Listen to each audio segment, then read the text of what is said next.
வணக்க நேர்களை இணைந்திருக்கின்ற உங்கள் விருப்பமற்ற நிகழ்வினூடாக இன்றைய தினமும் நாங்கள் தலைநகர் கொழும்பிலே அமையப்பெற்றிருக்கின்ற மருதானை அதாவது எல்லா பகுதியில் இருக்கக்கூடிய மக்கள் தமிழ் சிங்கள மற்றும் இஸ்லாமிய மக்களும் வாழக்கூடிய இடம் முக்கியமாக பல மக்கள் செறிந்து வாழக்கூடிய இந்த பகுதியிலிருந்து நிகழ்ச்சி ஆரம்பிக்க போகின்றது. தொடர்ச்சியாக நிகழ்ச்சியோடு இணைந்திருங்கள்.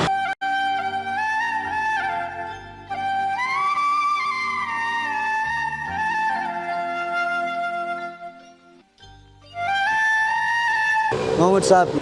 எத்தனை வயது உங்களுக்கு? 63. நீங்க இந்த தொழிலை எத்தனை வருஷமா செய்றீங்க? இது செய்து 12 வருஷம் கிட்ட. இதை எங்களோட மச்சான் இது தொழில் செஞ்சேன். அங்கே நான் வேலை செஞ்சேன். அதில் நல்ல அனுபவம் உண்டு இருக்குது. சப்பாத்தை பார்த்து ஒரு நாளைக்கு அவ்வளோ வியாபாரம் வரும் உங்களுக்கு?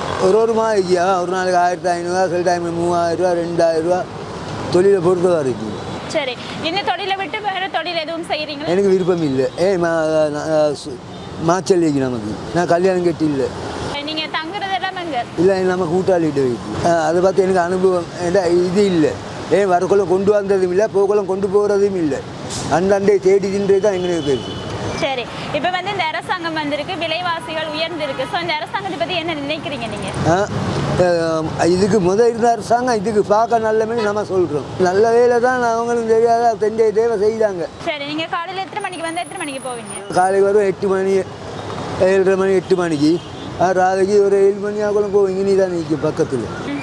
வேறு பொழுதுபோக்கு என்ன செய்வீங்க? பொழுதுபோக்கு அங்கே சாமத்தை வச்சாலும் இங்கே உட்கார்ந்து கொண்டு இவங்களுக்கு இவங்களோட பேசி கொண்டிருக்கிறது. ராத்திரி 10 மணி ஆகுது. எனக்கு எல்லாம் ஒன்றுக்கும் போதையில் அல்லா ஐக்கா அல்லா எனக்கு அண்டாண்டே ரிஸ்கை தாரம் அவ்வளோதான் எனக்கு சொல்லலாம். சரி, இப்போதே இளைஞர் யுவதிகள் போதைப் பொருளுக்கு அருமையாயிட்டு வராங்க. ஸோ அதை பற்றி என்ன நினைக்கிறீங்க? அது அவங்கவுங்க தெரிஞ்சுக்கொள்ளணும். சின்ன பிள்ளைகள் இல்லை அடிச்சு மட்டுப்படுத்த 12 வயசுக்கு மேல்பட்ட பிறகு தெரியும் இது நெருப்பு, இது தண்ணி ஏண்டி. அப்போ நெருப்பில் கையை வச்சா சுடுபாடு, தண்ணியில் கையை வச்சா கொண்டு வாங்காது இல்லையா? அது தெரிஞ்சுக்கொள்ளணும். நல்லா தெரியும். இந்த போதை அடிச்சுன்னா நாங்கள் இது தான் ஆகும் வேண்டி. பெருநாள் வருது இல்லையா? ஸோ அதை பற்றி என்ன நினைக்கிறீங்க? நோம்புக்கு ஆட்கள் நோம்புன்றது மிச்சம். ஆட்கள் நோம்பு பிடிக்கிறது. ராத்திரி 3 மணிக்கு எழும்புவாங்க. எழும்பி பாங்கு சொல்லும் போது சாப்பிடுவாங்க.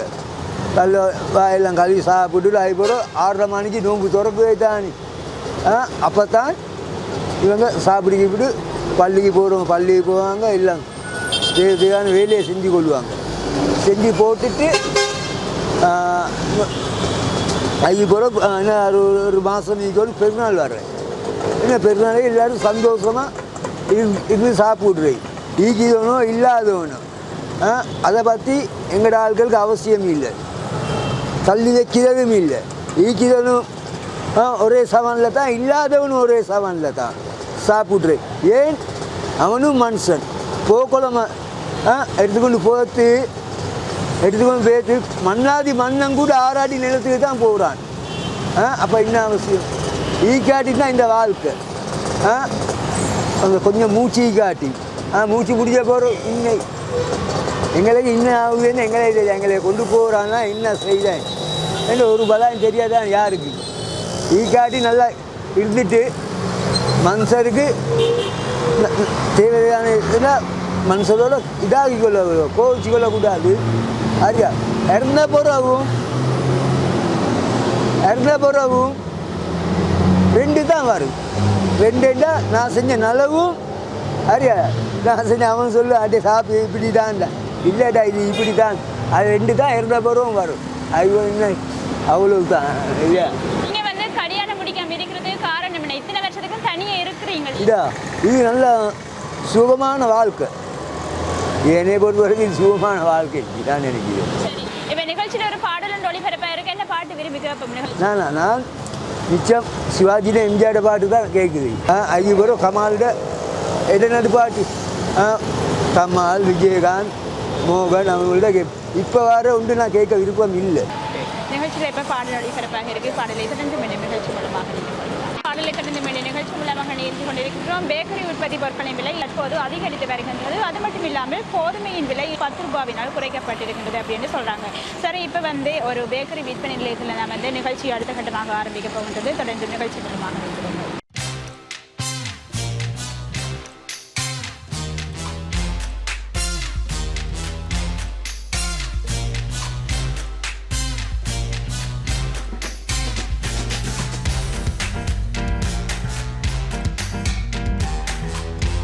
என் பேர் அனீஸ். நம்ம அந்த அம்பாறை கலந்து தான் புறப்படும். அப்படின்னு சொன்னால் கடமை உரிமையாளர் வந்து அக்குருண்ணா கண்டி அக்குருண்ணாவை நாம் அந்த வேலை செய்கிறேன். இந்த கடை திறந்து கிட்டத்தட்ட 11 வருஷமாக நடந்து ஓட்டிக்கிறாங்க. வியாபாரத்தை பொறுத்தவரையில் அல்ஹம்துலில்லாஹ் ஓகே. இல்லை, இது வந்து நான் வேலை செய்கிறது தானே. உரிமையாளர் வந்து கண்டி. இப்போ அவங்க பல இடங்களையும் தொழில் வியாபாரங்களை போடத்தானே வேணும். எங்களுக்கு 2 பிரான்ச் இருக்குது. ஒன்று மருதானிலையும் கொழும்பு வெள்ளவத்திலையும் இருக்குது. ரெக்கவுண்ட் பேரில் வந்து கண்டிலையும் இருக்குது 2-3 பிரான்ச். ஒரு நாளைக்கு எப்படி இருக்கும் வியாபாரம்? நாளைக்கு சாதாரணமாக நீ அவங்க தான் பார்க்கணும். இப்போ வந்து அரசாங்கம் விலைகளை கூட்டி இருக்கு பற்றி உங்களுக்கு கருத்து? அப்படி இல்லை, இப்போ மார்க்கெட்டில் கிடைக்கிற விலைகளை வச்சு தான் நாங்கள் தீர்மானிக்க முடியும். அதுக்கு எங்களை இதையும் பார்க்கத்தானே வேணும். ஒரு நாளைக்கு டைம் மேனேஜ்மெண்ட் எப்படி இருக்கும் உங்களோட? அது சரியாக ஸ்டோர் பண்ணிடலாம். ஒன்று கூடையும் வரும் குறையும் வரும் சாயங்காலம் நிலைமை பொறுத்து சிச்சுவேஷன் அப்படி தான். Open on time 6:30 morning, night 12 o'clock.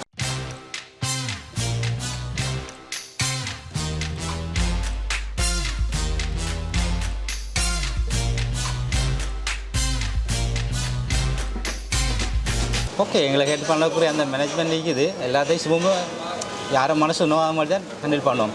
யாரையும் மனசு நோவாத மாதிரி அது பார்த்துக்கொள்ளும். இங்கே ஸ்டாஃப் எல்லாமே அப்படி தான். யாரும் மனசு நோவாடிக்க மாட்டாங்க. இந்த மாதிரி எவ்வளோ கஷ்டமாக கடினமாக வந்தாலும் சிரமமாக பேசி முடிக்க வேண்டியது என்ன செய்ய கஷ்டம் தான். எங்கள் சாப்பாடு ஐட்டமா எங்கள் சாப்பாடு ஐட்டம் சவுட்ஸ் பேக்கரி ஐட்டங்கள் இருக்குது. எல்லாம் பேக்கரி ஐட்டம் இருக்குது. சவுட்ஸ் ஐட்டம் எல்லாமே இருக்குது. பகலைக்கு லஞ்ச் இருக்குது. ரைஸ் அண்ட் கறி எடுக்கலும். அதுலேருந்து 10 மணி மார்னிங் ஸ்டார்ட் ஆகும். ரைஸ் அண்ட் கறி, ஃப்ரைட் ரைஸ் கொத்து, சீஸ் கொத்து, டால்ஃபின் எல்லாம் காலையிலையும் எடுக்கலும். அந்த ரைஸ் ஃப்ரைட் ரைஸ் இல்லாமல் நைட்டுக்கு உங்களுக்கு 12 மணி வரைக்கும் தொடர்ந்து எடுத்துக்கொள்ளலாம். ஆமாம், சாமான் பழுதாத சாமான் மிஞ்சிடல எங்களுக்கு. ஏன்னு சொன்னால் எங்களுக்கு குறிப்பிட்ட அந்த அளவுக்கு தான் போகிறோம். சரி, இப்போ நீங்கள் வீட்டில் போகிற டைமில் வீட்டு ஃபேமிலியை நிறைய மிஸ் பண்ணுவீங்க. ஸோ அதை எப்படி ஃபீல் பண்ணுறீங்க? அது சொல்லல.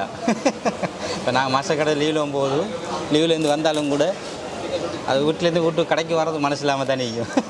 அது அது சொல்லல. ஈக்கிற ஸ்டாப் அப்போ தான். எல்லா பிள்ளைகளும் கல்யாணம் முடிச்ச பிள்ளைகள் எல்லாருக்கும் 2 பிள்ளைகள் ஈக்குதான். அவங்க லீவில் போது வாரது கடும் மனசு கஷ்டம்தான். என்ன செய்ய லீவ் இருக்கும்? மந்த்லி 1 நாள் லீவ் இருக்குது.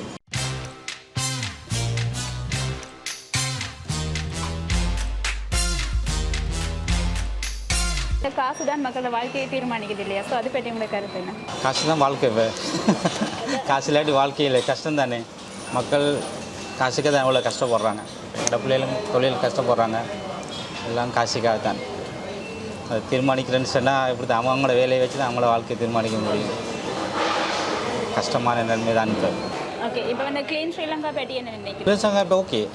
ஒவ்வொரு அரசாங்கம் இந்த முடிவு ஒரு நல்ல ஒரு முடிவு. நிறைய ஆப்ஷன் இருக்குது. க்ளீன் பண்ணக்கூடிய நாட்டுக்குரிய நேர் வழியாற்றக்கூடிய நிறைய ஐட்டங்கள் இருக்குது. அது அரசாங்கம் செஞ்சு தான் மக்களுக்கு நல்லம், நாட்டுக்கும் நல்லம், நாட்டு அபிவிருத்திக்கு உண்மையிலேயே வரவேற்கத்தக்கது. பாறையில் இருந்து இங்கே வந்துருக்கிறீங்க. சொன்ன ஒவ்வொரு வித்தியாசமான சிறப்பம்சங்கள் இருக்குது. இங்கே வந்து நீங்கள் எப்படி ஃபீல் பண்ணுறீங்க சார்? என்ன இருக்குது, நம்மளோட ஊர் மாதிரி இங்கே ஃபீல் பண்ணுறதுக்கு எதுவுமே இல்லை. இப்போ நம்மளோட ஊருன்னு சொன்னால் இயற்கை இருக்கு, இயற்கையான காற்று இருக்கு. இங்கே இயற்கையான காற்று கிடையாது, சுத்தம் கிடையாது. நம்மளோட ஊர் சுத்தமாக இருக்கும், நல்ல தண்ணீர் கிடைக்கும். அப்போ இங்கே எதுவுமே மனம் விரும்பி அதுக்குரிய முன்னேறதுக்குரிய கொஞ்சம் சந்தர்ப்பம் குறவு. எங்கே ஸ்டே பண்ணியிருக்கிறீங்க இங்கே? நாங்கள் இப்போ மருதானில் நினைக்கிறோம். எல்லா ஸ்டாஃப்ஸும் ஸ்டாஃபில் மருதானில் நினைக்கிறோம். ஓகே, இப்போ நீங்கள் ஃப்ரீ டைமில் என்ன செய்வீங்க? நீங்கள் ஃப்ரீ டைம் கிடைக்காது எங்களுக்கு. வேலை முடிஞ்சோடனே கொஞ்சம் பெஸ்ட்டாக ஸ்லீப் பண்ணுவோம், வேணும்னு சொன்னால் விளையாடுவோம், அவ்வளோதான். சரி, வெட்டிங் பண்ணிட்டீங்களா? மாதிரி பண்ணிக்கிறோம். பிள்ளைகள் இருக்கா உங்களுக்கு? எனக்கு 3 பிள்ளைகள் இருக்காங்க. ஒரு குடும்ப பொறுப்புணர்ச்சி மிக்க தந்தையாக எப்படி பிள்ளைகளை கொண்டு போகிறீங்க நீங்கள்? ஓகே, பிள்ளைகளுக்குரிய என்ன தேவைகளோ அதுக்கேற்ற மாதிரி நாங்கள் அட்ஜஸ்ட் பண்ணி செய்து கொண்டு இருக்கிறது.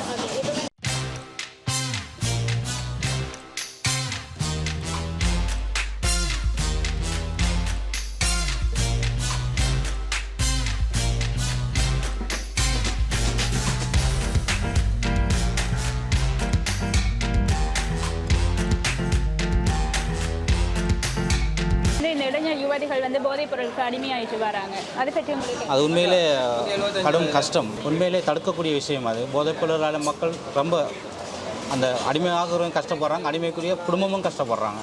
அதை கட்டாயம் தடுக்க வேண்டிய விஷயம். முழுமையாக தடுக்க வேணும். அரசாங்கம் அது முழுமையாக இறங்கி அதுக்குரிய முறையை தீர்மானிக்கிறது நல்லது.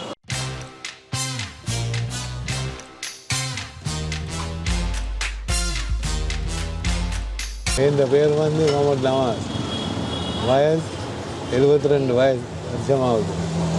7 வருஷமாக இந்த தொழில் தான் செய்யுது. தொழில் இல்லாமல் எல்லோரும் ஏறுறவங்க கேட்குறாங்க, கஸ்டமர்ஸ் மேலே கேட்குறாங்க, உங்களுக்கு இவ்வளோ வயசு போயிடுது, வீட்டிலேருந்து சாப்பிடலாம். வீட்டிலேருந்து சாப்பிட்றது புள்ளியோளுக்கு கிடைக்கிற சம்பளம் காணாது, அவங்களோட குடும்பத்தை காணும். அந்த புள்ளியோடு அவங்களுக்கு காணாட்டி அவங்க எப்படி எங்களை பார்ப்போம்? வாரம் கேட்க இந்த வயசுலேயும் ஏன் வீட்டுக்காக இருக்கலாமே, புள்ளியோலி இருக்கிறாங்க தான். அதே மாதிரி வர வர கஷ்டமொழியை எவன் வந்தாலும் இதே கதி தான். இந்த காலை இந்த பக்கம் பிறகு அதுக்கப்புறம் இந்த பக்கம் பிறகு சாமான் விலை குறையும். அதெல்லாம் எதிர்பார்க்க முடியாது. அதெல்லாம் பகல் கனவு. வாரவனை எல்லாம் கள்ளன். ஒருத்தவங்க கூடி வந்து என்ன செஞ்சுட்டாங்க இவங்க அந்த அரசாங்கங்கள், அவர் சொன்னால் அது செய்யும் இது செய்யும். முதல்ல இல்லாமல் கூட அரசாங்கத்தால் இலவசமாக கொடுக்குறத நிப்பாட்டணும். இலவசமாக கொடுத்த நிப்பாட்டினா அரசாங்கம் முன்னே கலவண்டாமல் இருந்து இலவசம் கொடுக்க. எந்த நாட்டில் இலவசமாக கொடுக்கணும்? அமெரிக்காவில் கூட இல்லை. அவ்வளோ பேர் காசு உள்ளோடு அமெரிக்காவில் கூட இல்லை. இங்கேருந்து கூட நாம் இந்த பிச்சைக்கார நாட்டிலேருந்து கொண்டு இன்னும் கொடுத்தா இன்னும் பிச்சைக்காரனாக தான் போவோம். கடன் தொல்லை எப்படி தீர்க்க போகிறாங்க? என்ன வருமானம் இருக்குது? ஒன்றுமே இல்லை. முந்தைய நாங்கள் சின்ன வயதில் ஸ்ரீலங்காவில் வருமானம் இன்றி இங்கேருந்து எக்ஸ்போர்ட் பண்ண கொக்கோ, டீ, கருவா இதெல்லாம் எக்ஸ்போர்ட் பண்ணால் வெளிநாட்டு செலவானி இருந்துச்சு. இப்போ என்ன இருக்குது? ஒரு தேங்காய் கூட இல்லை. ஒரு தேங்காய் கூட இல்லை. கொக்கோ புள்ளிகளுக்கு பொட்டவை தான் காட்டணும். நாங்கள் சின்னதால் கொக்கோ மரத்தில் ஏறி பறித்து சாப்பிடுவோம். அதை எக்ஸ்போர்ட் பண்ணுவோம். அப்போ இங்கே அதை எக்ஸ்போர்ட் பண்ணுறதுக்கு இன்றைக்கி சாமான் இல்லை. சாமானியங்களை கிடைக்கிது. எல்லோரும் வந்து விவசாயம் செய்ய போனவங்க எல்லாம் கல்சானையும் ஷர்ட்டையும் போட்டுக்கொண்டு கொழும்புக்கு வந்தாங்க. எல்லோரும் பசி உழைச்சி சம்பளக்கூடிய எல்லாமே இல்லை. சும்மா இருந்து சாப்பிடக்கூடிய ஆட்கள் கூட. உழைக்கிற ஆட்கள் இல்லை. முந்தி உழைச்சாங்க. கூட தாய் தாப்பனையெல்லாம் உழைச்சாங்க, விவசாயம் செஞ்சாங்க.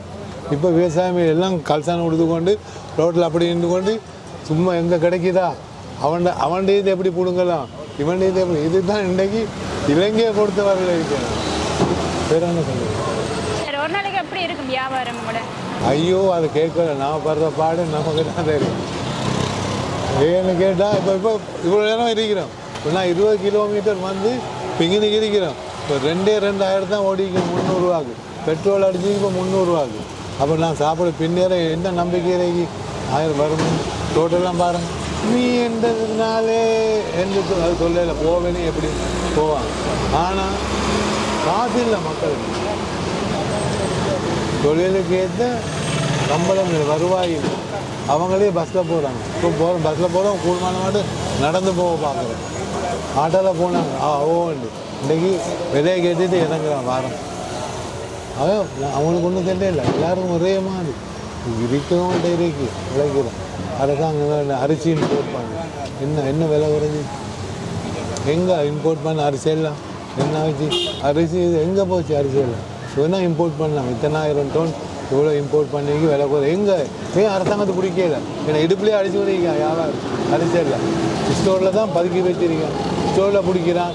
அந்த போத்தானதுக்கு 1,00,000 ரூபா கொடுக்குறான். அவன் போடுறான் ஸ்டாக்கில் போட்டு போகணும். அங்கே அரிசி அப்படியே இருக்குது. இதை யார்கிட்ட சொல்கிறது? இதை கடவுள்கிட்ட தான் சொல்லுவோம். தெரிஞ்ச விஷயம். சின்ன பிள்ளைய கூட என்ன 5 வயசு பிள்ளைய கூட இன்றைக்கி வாழ்வாதாரத்தை பற்றி நல்லா தெரியும். ஏன் பசியில் இருக்குது புள்ளியோ. மந்த போசனை இழக்கிற காசு போதா புள்ளியளவு கொடுக்க. ஸ்கூலுக்கு போனால் பேனையை கொண்டா பென்சிலை கொண்டு வாண்டா கொப்பிட விலையை கேட்டால் அவன்கிட்ட ஒரு நாள் சம்பளத்தை போகுது ஒரு கொப்பி வாங்கி கொடுக்குது. புள்ள என்ன சாப்பிட்றது? என்னன்னு கேட்டால் எல்லாரும் தான் எவங்க அரசாங்கம் குத்தம் இல்லை, மக்கள் தான் குத்தம். எங்கள்கிட்ட நாங்கள் அரசாங்கத்தில் எதிர்பார்த்து தான் ஓட் கொடுங்க. அது அரசாங்கம் செய்யாது. அதுதான் மடத்தானே. எங்களோட சுதந்திரத்தை பாதிக்கிற எந்த கேள்வி கேட்டால் எனக்கு நாளைக்கு இந்த புள்ளிய ஸ்கூலுக்கு போடணுமா, என்ன மகளை இன்னும் தொழிலுக்கு போடையிலுமா அப்படிதான் ஒன்றும் பயப்படாது. நான் வந்தால் உங்கள் மகளுக்கு நல்லா தொழில் கொடுப்பேன். அவர் 5 பேரை செய்து கொண்டு அவருக்கு ஓட் கொடுக்குறாரு. அவர் வந்த பிறகு நீ யாரோ நான் யாரும் இதெல்லாம் 1900 எஸ்டபிள்யூஆர்டி பண்டார் நாயக்க காலத்துலேருந்து அரசியல் செய்தேன் நான். இன்றைக்கு ஃபேமஸில் இருக்கு. எல்லா அரசியல்வாதியும் தெரியும். பெரிய பெரிய அரசியல்வாதிகளெல்லாம் நின்று நான் வேலை செஞ்சுருக்கேன். பெரிய மினிஸ்டர் மாறலாம் எல்லாம் போய்தான் இன்னும் போய்தான். எந்த அரசியல்வாதி நான் இதை செய்வேன் என்று வந்து வென்ற பிறகு ஒன்று கூட செய்யாமல் இருக்கானே அவன் தான் அரசியல்வாதி. ஒன்றும் செய்யக்கூடாது, திரும்ப வந்து கொண்டே இருக்கு. அதை மாதிரி தான் இந்த இடத்துல களவெடுக்கிறான், இதன்றான், செலவழிக்கிறான், வாரான், உழைக்கிறான். இதை மக்கள் திங்க் பண்ணுறாங்க. இது ஆகுது, இதை திங்க் பண்ணுறாங்க. இதுதான் இன்றைக்கு இல்லைங்க ஸ்ரீலங்கா முழுக்க ஆவிக்க கதை. இனவாதம் என்றதெல்லாம் அவங்களோட வியாபாரம். இனவாதம் என்றது வியாபாரம். அப்போ அதை கலைச்சா தான் தமிழ் மக்கள் அவங்க கொடுப்பாங்க. ஸ்டேட்டில் போய்த்து அதை பற்றி உங்களுக்கு நான் வீடு கட்டி தருவோம், அது தருவோம், தொழில் செய்ய வேண்டாம் கொடுப்போம். அவன் செய்ய மாட்டான். எந்த அரசு அவங்களும் கஷ்டப்படுறாங்க, மக்கள் எல்லாம் கஷ்டப்படுறாங்க. ஏன் ஏமாத்துறது? ஏமாறுவன் இருக்க காட்டும் ஏமாற்றி கொண்டே இருக்கும். நாங்கள் ஏமாறுறோம், மக்கள் தான் ஏமாறுறோம். அவன் ஏமாறுறான் இருக்கு, நாம தான் ஏமாறுறோம். இன்றைக்கு வர இன்னும் கஷ்டம்தான். எங்களோட வயசில் நாங்கள் இப்போ வீட்டில் இன்றைக்கு புள்ளி வளர்த்து நாங்கள் சாப்பிடுறதாலும் முட்டை உண்டே எவ்வளோ நாங்கள் 5 சாதத்துக்கு எடுத்தோம். இவர் பைத்திய பொய் விடுவார். 5 சாதத்துக்கு முட்டை எடுத்தாராம், பான் எடுத்தாலாம் 23 சாதத்துக்கு, சீனி எடுத்தாலாம் 72 சாதத்துக்கு. இவர் எப்படி பொய் விடுறாரு? அந்த நிலைமை தெரியலாங்க. 72 சாம் சீனி, சோப்பு சீனி 72 சாம், வெள்ளை சீனி 68 சாம், பானுராதல் 23 சதம், முட்டை உண்டு 6 சதம். எனக்கு நான் என்ற தொழில் முதலாவது என்ற தொழில் வந்து ஆபரில் ஓப் அசிஸ்டன்ட். ஒரு நாளைக்கு 4 ரூபாய் 25 தான் சம்பளம். 4 ரூபாய் 25 ஓப் அசிஸ்டன்ட் ஆபர். அப்போ சோறு ஒரு பார்சல் 25 வாங்க மாட்டேன், 15 தருவான்னு கேட்போம். இன்றைக்கு இதை சொன்னால் புள்ளியோளுக்கு அவரும் பைத்தியம் இல்லை. இந்த இதெல்லாம் மக்களுக்கு புள்ளியோளுக்கு இதண்டோம் எத்தி வைக்கும், வளர்றவங்களுக்கு எத்தி வைக்கும். இது தான் இந்த நிலைமை. இது இப்படியா ஏன் இது ஏறிச்சு? உனக்கு அரசியல்வாதி என்னது? நான் வந்தால் அரிசி ஒரு கொத்து சும்மா தருவேன். எல்லாம் பாருங்க, அரிசி தராரு அவர், எல்லாம் ஓட்டு போடுவேன். அடுத்த டீம் அடுத்த ஒரு கொத்து இல்லை 2 கொத்து தருவான் அரிசி, எல்லாரும் தூக்கி கொடுத்தாங்க. அதுபுறம் வந்தார் 8 தானியம் வந்து 8 கிலோ தருவான். அவரும் வந்து அவர் கொடுக்கல, எடுத்தார். அதோட நாசமாக போச்சு. 77க்கு முந்தி அரசியல்வாதிகள் இருந்தாங்க, மக்களுக்கு கண்டு ஒரு சேவை செய்யக்கூடிய மனப்பான்மை. 77க்கு பிறகு வந்தவங்க எல்லாம் தான் நல்லா இருக்கணும், தன் குடும்பம் தான் நல்லா இருக்கு, மற்றவங்க அழிஞ்சு போனாலும் பரவாயில்லை கொள்கையில் தான் எல்லாம் அரசியல்வாதியும் இப்போ இருக்கிறாங்க. அரசியல்வாதி இருந்தாங்க 77க்கு முன்னே, ஜேஆருக்கு முன்னே இருந்தாங்க அரசியல்வாதி. அவங்க உழைக்க வரல, பேருக்கும் புகழுக்கும் தான் வந்தாங்க. அரசியல்வாதினால பேருக்கும் புகழுக்கும். இன்றைக்கு அரசியல்வாதி எங்கே உழைக்கலாம், எவ்வளோ மக்கள் கஷ்டப்படும். எங்களுக்கு பாடு, ஒருவேளை சோறு இல்லாத நல்ல க்ளீனாக உடுத்துவாண்டு இல்லை, சாப்பாடு பார்சல் வாங்கல. அந்த நிலைமைக்கு நாங்கள் இதில் எங்களை போகிறதுல தெரியுது, இப்படி உட்காந்துருக்கிறதுனா தெரியுது.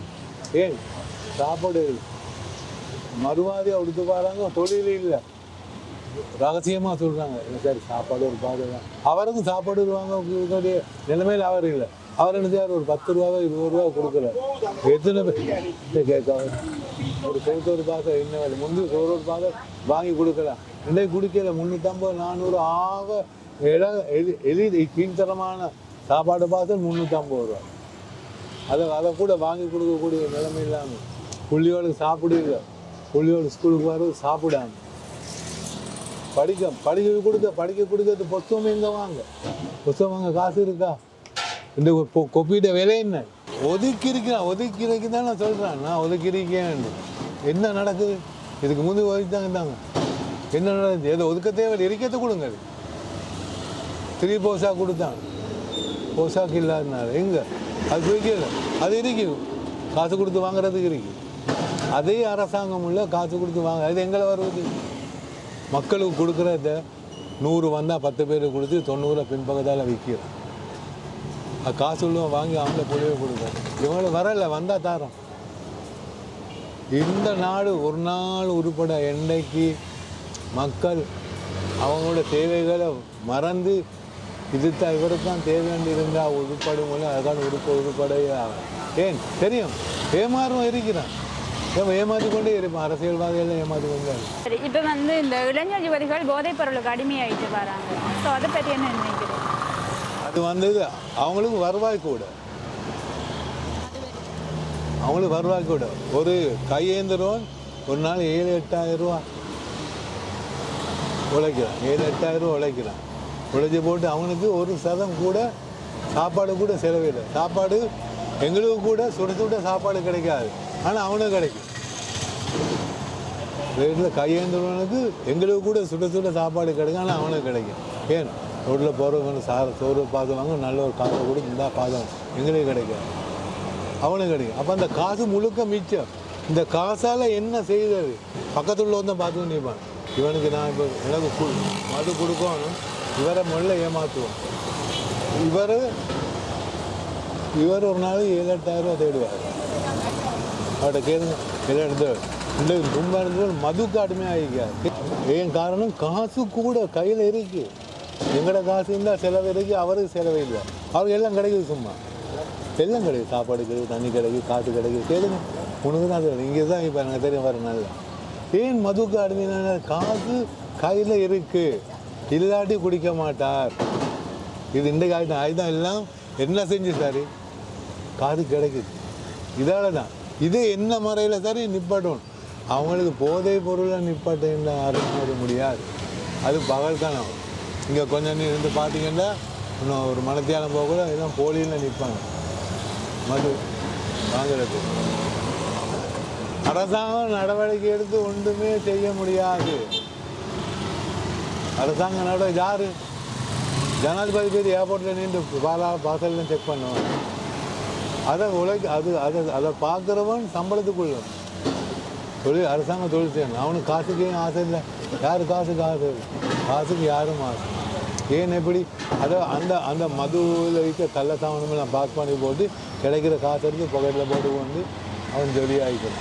ஜனாதிபதி என்ன செய்ய, பிரைம் மினிஸ்டர் என்ன செய்ய, மந்திரி என்ன செய்ய, போலீஸில் பெரியவர் என்ன செய்ய, ஒத்தனும் வேலை இல்லை. அங்கே அதால் போகுது. இவ்வளோ பிடிச்சோம், இத்தனை கிலோ பிடிச்சோம், 15 கிலோ, 20 கிலோ, 40 கிலோ, கோடி, 10 கோடி, 15 கோடி. இந்த பிடிக்கிற இதெல்லாம் எங்கே? இந்த பிடிக்கிற சாமானியம் எங்கே? இங்கே வந்து அந்த போத்தால போகுது. அன்னைக்கு காசு இருந்தால் பெருநாள். மிச்சம் பண்ணுறது இல்லை, சேமிப்புன்றது இல்லை. அன்றைக்கு காசு இருந்தா அரிசி கொண்டாந்து ஈக்க பானோட சரி இருந்தாச்சு பெருநாள் முடிச்சு. பெருநாள் வந்து புள்ளிகளுக்கு தானே, பெரியவங்க இல்லை, சின்ன புள்ளிகளுக்கு தான் பெருநாள். அப்போ அவங்க எவ்வளோ கஷ்டப்பாட்டு இதாண்டிக்கு முடியுமான அளவு உடுப்போல் வாங்குவாங்க. மற்றவங்க பெரியவங்க உடுத்து அயன் பண்ணி அதை உடுத்துக்கொள்ளும். அதை காட்டு இந்த நாடு உருப்படாது. இவ்வளோ கஷ்டப்படுவாங்க. நாளைக்கு எலெக்ஷன் வச்சான்னா மற்ற போட்டு கொடுத்திப்பான், கல்லனுக்கே கொடுத்திப்பான். கல்லனுக்கு கொடுத்து போட்டு வந்து வெளியே வந்து பேசுவாங்க. ஏன்னா கல்லன் எல்லாம் வந்து நிற்கிறான், பாலியம் வைக்கிறாங்க. என்ன இப்போ நிகழ்ச்சியை முடிச்சுக்கொள்ள நேரம் வந்துட்டு இது போன்ற மற்றும் ஒரு நிகழ்வினூடாக உங்களை சந்திக்கும் வரை உங்களிடமிருந்து விடைபெற்றுச் செல்லும் நான் ஒளிப்பதிவாளர் சல்மானுடன் ஹனுஷியா. வணக்கம்.